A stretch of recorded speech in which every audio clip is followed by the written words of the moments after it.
Bonsoir à vous tous. Merci de nous retrouver encore dans le programme du soir sur New World Info ce jeudi.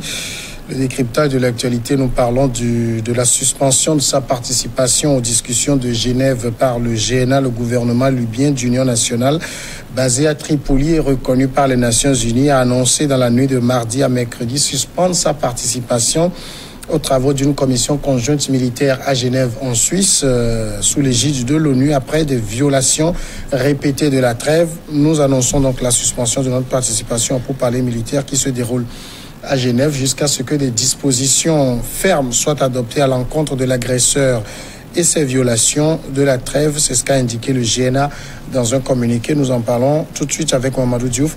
Bonsoir Mamadou Diouf. Bonsoir Samuel. L'annonce donc de la suspension du GNA des discussions était prévisible? Non, c'était plutôt surprenant. Puisque jusqu'à présent, c'est plutôt le maréchal Haftar qui traînait les pieds par rapport aux négociations. On l'a vu, pour que ces 5 viennent à Genève, il a fallu que Hassan Salamé soit obligé d'aller le trouver à Benghazi pour négocier, pour que les militaires viennent, pour que le 5+5 ait lieu. C'est lui qui avait refusé de signer la trêve au niveau de la Russie, etc. D'habitude, c'est plutôt au niveau du maréchal Haftar qu'on voyait cette réticence. Et certainement, au niveau du GNA, les gens se sont rendus compte que de plus en plus, Haftar gagne en légitimité. À chaque fois qu'il refuse, on va le voir, on va le négocier, mais sur le terrain également, la trêve n'est pas respectée et c'est Haftar qui ne respecte pas la trêve. Donc le GNA est en train de faire ce qu'on fait toujours quand il y a des négociations, mettre des crocs en jambes pour mettre en difficulté l'adversaire, et c'est pourquoi dans la déclaration ils sont clairs, ils s'attendent à ce que la communauté internationale, de façon ferme, comme ils le disent, s'en prenne à l'agresseur. Et quand ils disent l'agresseur, c'est le maréchal Haftar. Mais est-ce que le GNA est en position de suspendre sa participation? Oui, ils sont en position de suspendre leur participation. Je me dis qu'ils se sentent plus en force avec le soutien de la Turquie en particulier. Et certainement, ce soutien les amène à vouloir revoir certainement un certain nombre de choses qu'ils auraient pu accepter si la Turquie n'était pas à leur côté. La deuxième chose, Haftar n'a jamais respecté cette trêve, une trêve qu'il n'a également jamais signée. Parce que ça aussi, il faut le dire, il n'avait pas signé la trêve. À la limite même, il faut se poser la question, qu'est-ce qu'on lui reproche? Il n'a pas signé la trêve. Quand ils sont allés en Allemagne également, c'était la même chose, à Berlin. On a tout fait pour que les deux se rencontrent, ils ne se sont pas rencontrés. Haftar a quitté Berlin, il n'a rien signé.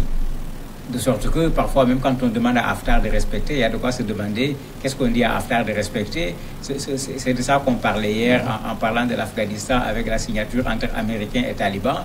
Ici, c'est la Turquie et la Russie qui ont signé. C'est encore ces guerres bizarres où les principaux concernés, ceux qui sont sur le champ de bataille, sont là, et c'est d'autres qui ne sont même pas du pays qui viennent signer une trêve.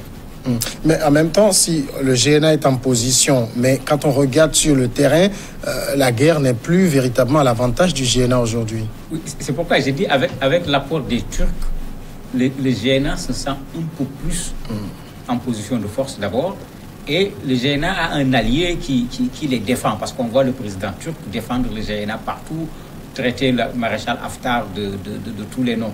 Et ça, le GNA en avait besoin, puisque depuis quelque temps, le GNA avait senti que malgré que la communauté internationale les considère comme le gouvernement officiel, si on peut l'appeler ainsi, ils ont senti que les gens étaient en train d'aller vers Haftar. Et c'était logique, quand les gens viennent en Libye, c'est pour le pétrole. Et les sources du pétrole se trouvent chez Haftar.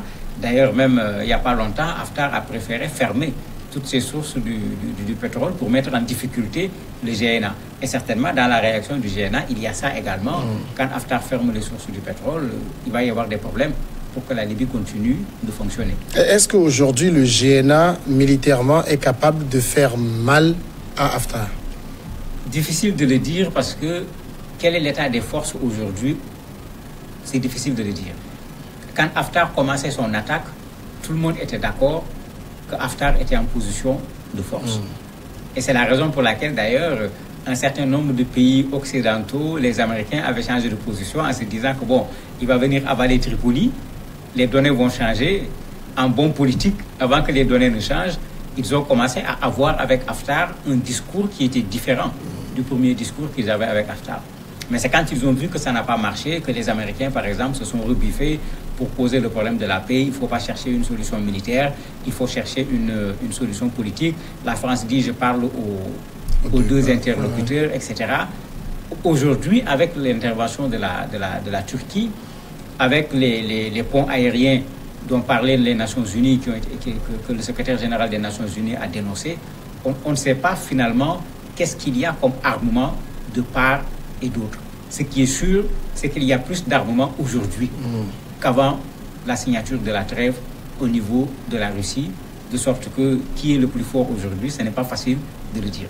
Alors, pour Khalifa Haftar, il y a véritablement, j'allais dire, toutes les discussions qui ont eu, que ce soit à Sochi, à Genève, etc., ont été en quelque sorte boudées par Haftar. C'est une manière de dire, moi, je continue la guerre. Oui, en fait, sauf quand la communauté internationale a tapé du poing sur la table, Haftar avait toujours été clair en disant que lui, il n'est pas pour la solution politique. Et bon, quand on regarde, c'est lui qui occupe l'essentiel de la Libye. Le GNA se trouve juste au niveau de Tripoli, au niveau de Misrata. Donc, et Misrata, Tripoli, c'est complètement distant. Les Turcs l'ont compris quand ils ont fait leur pont aérien. Ils l'ont fait aussi bien à Tripoli qu'au niveau de Misrata pour livrer des armes. Et même Tripoli est défendu par une partie de ceux qui avaient repris Misrata. Donc, ce n'est pas facile. Et Haftar regarde bien tout ce jeu en se disant, bon, il lui reste juste un pas à franchir pour que toute la Libye soit sous ses pieds. En ce moment, lui, il s'est dit qu'aller négocier, c'est aller vers quelqu'un que l'on considère sur le plan international comme le représentant officiel de la Libye. Quand Haftar vient, c'est le rebelle qui vient. Puisque c'est lui qui va se mettre en position de rebelle, c'est l'autre qui est l'officiel pour les Nations Unies. Et les Nations Unies, l'Union africaine ne cesse de le répéter. Donc lui, il a intérêt à terminer en quelque sorte ce qu'il a commencé, parce que tout ce qu'il a acquis, il l'a acquis sur le plan militaire, y compris sur des zones qui avaient été occupées par les djihadistes. Donc pour lui, la solution militaire est pratiquement la plus simple. Et quand on voit sa démarche, c'est un peu ça sa stratégie. On parle politique, mais après, il bombarde Tripoli, il bombarde l'aéroport, il vient de bombarder un port encore à Tripoli. Bientôt, Tripoli ne pourra plus fonctionner. Alors finalement, est-ce qu'il y a eu avancée, Est-ce que toutes ces discussions, Sochi, Genève et autres, ont permis une amélioration de la situation en Libye? On ne peut pas parler d'amélioration, puisque s'ils étaient dans une logique de négociation, la trêve aurait été transformée en cessez-le-feu durable. Puisque un des objectifs de la conférence de Berlin, c'était cela.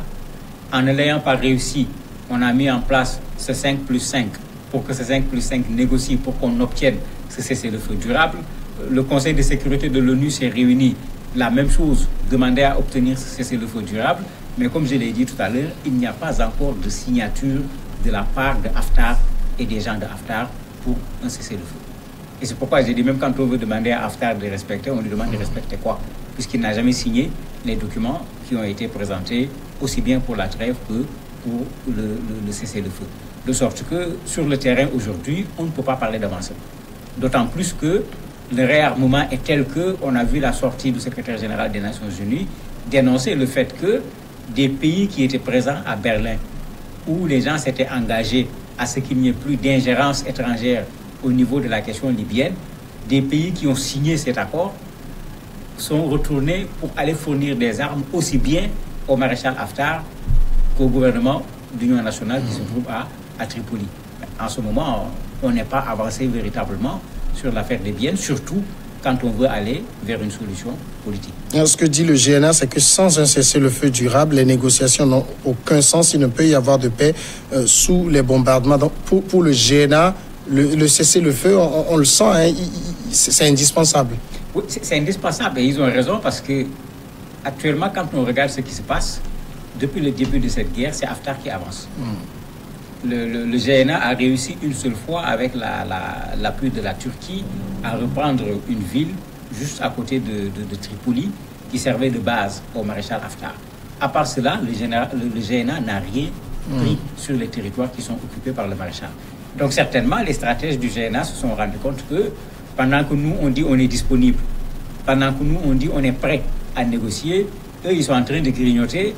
Et si on ne fait pas attention, ils finiront par atteindre leur objectif, pendant que nous sommes dans la position attentiste en disant que nous sommes partisans d'une solution politique. Lui, il est en train, sur le plan militaire, de récupérer petit à petit les territoires, d'affaiblir le GNA, parce qu'ils avaient déjà bombardé l'aéroport de Tripoli. Ils sont en train de bombarder actuellement les ports. À un certain moment, même si le GNA veut réagir, le GNA n'aura plus les moyens qu'il faut pour pouvoir faire face au maréchal Haftar. Certainement, dans l'analyse des stratèges militaires au niveau du GNA, il y a cela. Mamadou Diouf, merci d'avoir répondu à nos questions. C'est moi qui vous remercie. Et on passe un moment de pause avant de continuer donc le programme de ce soir.